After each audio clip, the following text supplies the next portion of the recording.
श्री शिवाय नमस्तुभ्यम दोस्तों, हर हर महादेव।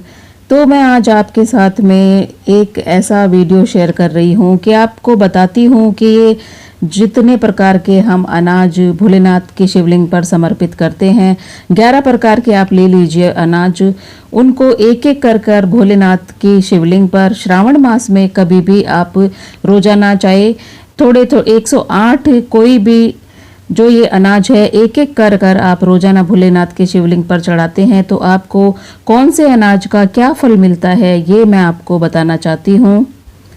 तो सबसे पहले हम चने की दाल अगर आप भोलेनाथ को समर्पित करते हैं तो ये चने की दाल क्यों समर्पित करते हैं, ये इसलिए करते हैं कि किसी की शादी में अगर देरी हो रही है, किसी भी प्रकार की दिक्कत आ रही है या पढ़ाई लिखाई में आपके दिक्कत आ रही है, इन सब दिक्कतों से बचने के लिए आप 108 चने की दाल भोलेनाथ के शिवलिंग पर जरूर से समर्पित करें।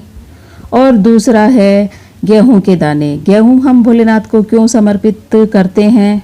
गेहूं वंश में वृद्धि करता है और ऐसी संतान हमें प्राप्ति अगर आपको ऐसी संतान चाहिए कि जो संतान हमारा समाज में हमारा मान सम्मान बढ़ाए, ऐसी संतान हमें मिले, संतान की प्राप्ति भी हमें होती है, इसलिए भोलेनाथ के शिवलिंग पर 108 गेहूं के दाने जरूर से चढ़ाना चाहिए श्रावण मास में। और ऐसे भी आप कभी कभार गेहूं भोलेनाथ के शिवलिंग पर चढ़ा सकते हैं। मसूर की दाल भोलेनाथ को क्यों हम लोग समर्पित करते हैं? तो मसूर की दाल हम भोलेनाथ को समर्पित करने से, अगर हम मसूर की दाल भोलेनाथ को समर्पित करते हैं तो इससे हमारा मंगल मजबूत होता है, मंगल हमारा मजबूत होता है। और अगर हमारे सर पर कर्ज है तो वो भी धीरे धीरे उतर जाएगा। इसलिए आप भोलेनाथ को मसूर की दाल के 108 दाने या थोड़ी सी मसूर की दाल जरूर से समर्पित करें श्रावण मास में। तो आगे मैं बताती हूँ आपको जो भोलेनाथ के शिवलिंग पर समर्पित करने से क्या होता है। जो लोग बहुत दिनों से बहुत ज़्यादा परेशानी में हैं, उससे निकल नहीं पा रहे हैं, तो इसलिए आप भोलेनाथ के शिवलिंग पर जो जरूर से समर्पित करें, तो कितनी भी आप मानसिक टेंशन में हो उससे बाहर निकलेंगे ही निकलेंगे। आगे मैं बताती हूँ अरहर की दाल भोलेनाथ को क्यों समर्पित करते हैं। तो ये हमारे ऐश्वर्य को बढ़ाता है, हमारे मान सम्मान को बढ़ाता है, इसलिए हम अरहर की दाल भोलेनाथ के शिवलिंग पर समर्पित करते हैं। काले तिल भोलेनाथ को क्यों समर्पित करते हैं? तो काले तिल भोलेनाथ को समर्पित करने से भी हम लोगों को बहुत फायदा मिलता है और काले तिल भोलेनाथ को जरूर से ही समर्पित करने भी चाहिए। चाहे रोजाना आप 2, 4, 5 काले तिल भोलेनाथ को समर्पित कर सकते हैं, ज़्यादा नहीं तो हमारे बच्चे भी सही लाइन पे चले, सही दिशा की ओर चले, इसलिए हम लोग काले तिल भोलेनाथ को समर्पित करते हैं। और जाने अनजाने में हमसे कोई गलती हो जाए तो वो भी माफ़ हो जाती है।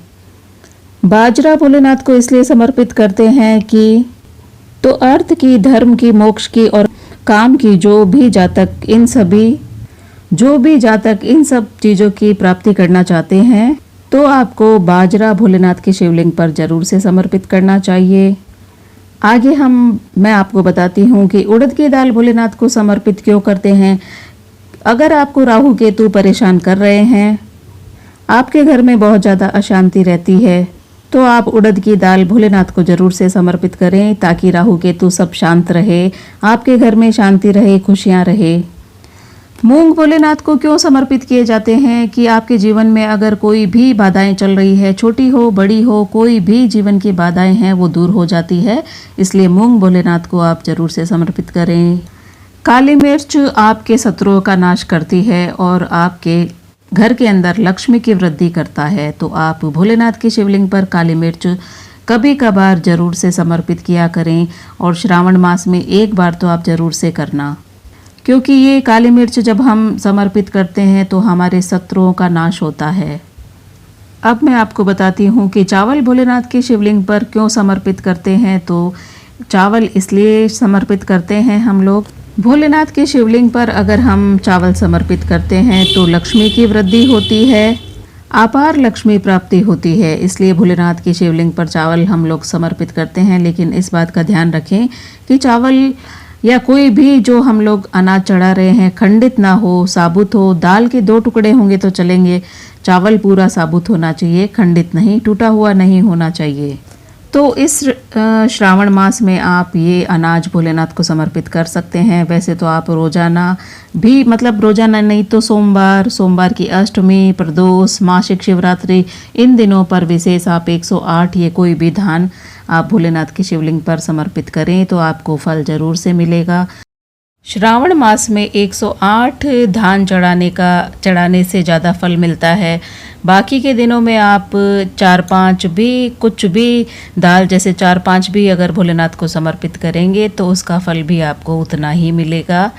और ये श्रावण मास की ज़रूरी नहीं है, कभी भी आप भोलेनाथ को ये सब चीज़ें समर्पित कर सकते हैं, पर एक एक करके करें। एक साथ में सारे अनाज, आप ये अनाज कभी भी समर्पित कर सकते हैं। पर जैसे ये खास दिन होते हैं भोलेनाथ के, जैसे सोमवार हुआ, सोमवार की अष्टमी हुई, मासिक शिवरात्रि, प्रदोष, इन दिनों में करोगे तो आपको ज़्यादा फल मिलेगा।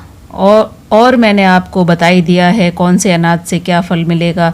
तो जिस चीज़ की भी आपको ज़्यादा ज़रूरत है या जो चीज़ आपको प्राप्त करनी है तो उस हिसाब से आप भोलेनाथ को वो अनाज समर्पित कर सकते हैं। मेरा वीडियो अच्छा लगे तो लाइक करें, शेयर करें और ज़्यादा से ज़्यादा सब्सक्राइब करें ताकि मैं आपके लिए और भी अच्छी अच्छी जानकारियाँ लेकर आऊँ। कमेंट में हर हर महादेव, श्री शिवाय नमस्तुभ्यम जरूर से लिखें मेरे प्यारे दोस्तों।